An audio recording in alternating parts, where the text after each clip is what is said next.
అందరూ సమిష్టిగా ఉద్యమ స్ఫూర్తితో ప్లాస్టిక్ రహిత సమాజం కోసం పనిచేద్దామని ఎమ్మెల్యే దామచర్ల జనార్దన్ పిలుపునిచ్చారు.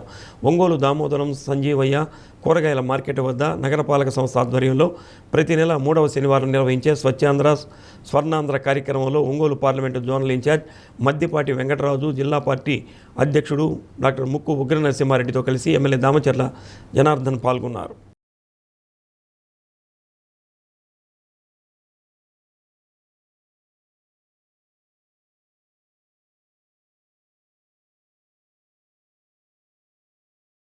ప్లాస్టిక్ రహిత రాష్ట్రం థీమ్తో జరిగిన కార్యక్రమానికి కమిషనర్ వెంకటకృష్ణయ్య అధ్యక్షత వహించారు.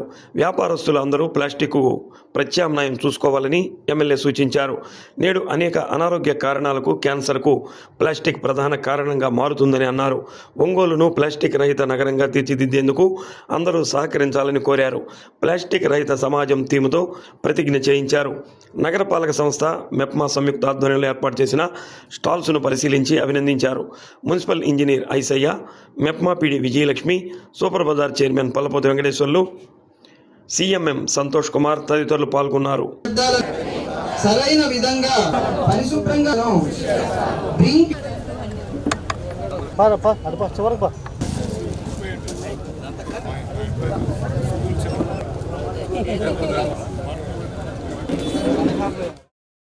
మన లక్ష్యం ప్లాస్టిక్ రహిత ఒంగోలు చేయాలనేదే మన లక్ష్యంగా ఈరోజు ఈ కార్యక్రమాన్ని ఇక్కడ పెట్టారు.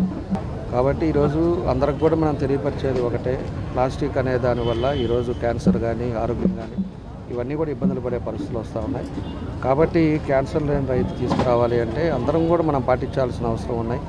ఈరోజు ఇంట్లో వచ్చిన పొడి చెత్త కానీ తడి చెత్త కానీ ఏదైనా కూడా తీసుకొచ్చి కాలువల్లో వేయటం, అదేవిధంగా ఇన్ని మనం అవగాహన చేయడానికి ఇలాంటి కార్యక్రమాలన్నీ పెట్టినా కూడా ఇంకా కొంత పార్ట్ కూడా తీసుకొచ్చి లేకపోతే బయట ఏడన్నా రోడ్ల మీద కాలువలో వేయటం ఇలాంటివన్నీ కూడా జరుగుతూ ఉన్నాయి.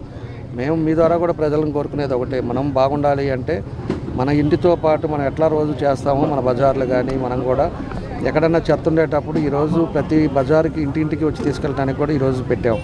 వచ్చినప్పుడు దాన్ని బైఫర్కేట్ చేసి కానీ మీరు ఇవ్వగలిగితే అక్కడ ఉండే ప్రాబ్లం ఉండదు. అదే కాలువలు వేసారంటే కాలువలు తీయలేకపోయారంటే మళ్ళీ అక్కడ ఉండే పరిస్థితులు వచ్చే ఇబ్బందులు ఉంటాయి. కాబట్టి ఇలాంటివన్నీ కూడా చేయాలనే ప్రికాషన్స్ తీసుకోవాలని చెప్పి ఈరోజు మన కూటమి వచ్చిన తర్వాత ప్రధానమంత్రి మోడీ గారు పెట్టిన తర్వాత మన చంద్రబాబు నాయుడు గారు కానీ పవన్ కళ్యాణ్ గారు కానీ వీళ్ళు కూడా ఇలాంటి కార్యక్రమాలు ప్రతి నియోజకవర్గంలో చేస్తా ప్రజల్ని అవగాహన చేయడానికి ఇలాంటి కార్యక్రమాలు కూడా చేస్తూ ఉన్నాం.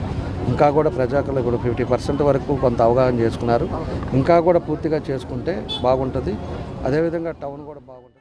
ఈ ప్లాస్టిక్ లో మ్యాక్సిమం దాంట్లో వాటర్ బాటిల్ ఇంకో ప్లాస్టిక్ ప్యాక్ అయితే సిమెంట్ కన్నా కూడా గట్టిగా తయారయ్యి అక్కడ వాటర్ పోకపోవడం, డ్రైనేజ్ బ్లాక్ అవడం, ఇళ్లలో ఇబ్బంది పరిస్థితి ఉంది. కాబట్టి ఒక పైలట్ ప్రాజెక్ట్ గా తీసుకొని ఒంగోలు కార్పొరేషన్ లో ఎక్కడైనా సరే వాటర్ బాటిల్స్ వాటర్ బాటిల్ ఉంటే దాన్ని ఇంకొక కేసు సపరేట్ గా ఆ బాటిల్ సిస్టమ్ గా పెట్టగలిగితే ఈ పైలట్ ప్రాజెక్ట్ సక్సెస్ అయితే రాష్ట్రం మొత్తం కూడా చేయొచ్చు. ఎందుకంటే మీ అందరూ తెలుసు 2022లో మహానాడు ఇక్కడి నుంచే మొదలైంది. తద్వారానే మన ప్రభుత్వం కూడా అధికారం అనడం జరిగింది.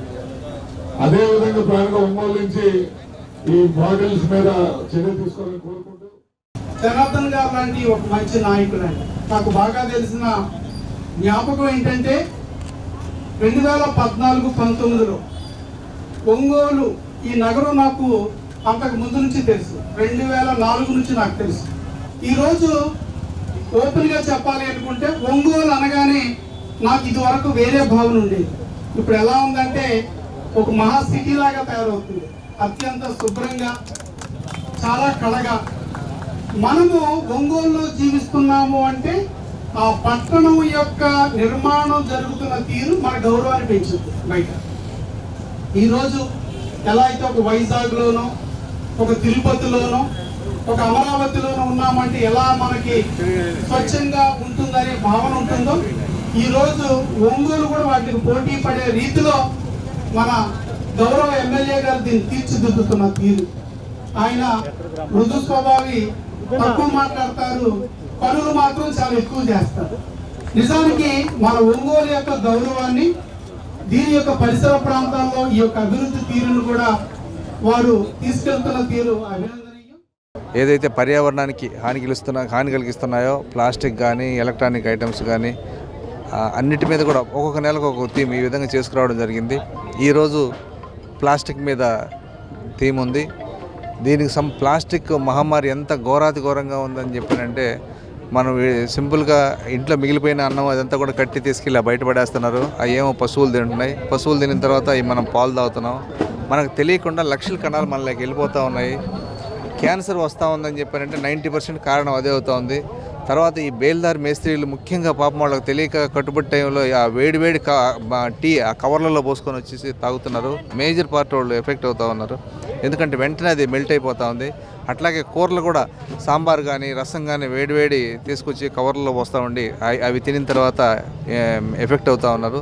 దయచేసి వీటన్నిటిని కూడా అర్థం చేసుకుని ప్రజలందరూ కూడా బయటకు వస్తే, మనం గతంలో గుడ్డ సంచి ఉండేది, నెత్తికి గొడుగు ఉండేది, ఆ చేతిలో క్యారియర్ ఉండేది, ఆ విధంగా అలవాటు చేసుకుంటే ఆరోగ్యం ఉంటుంది.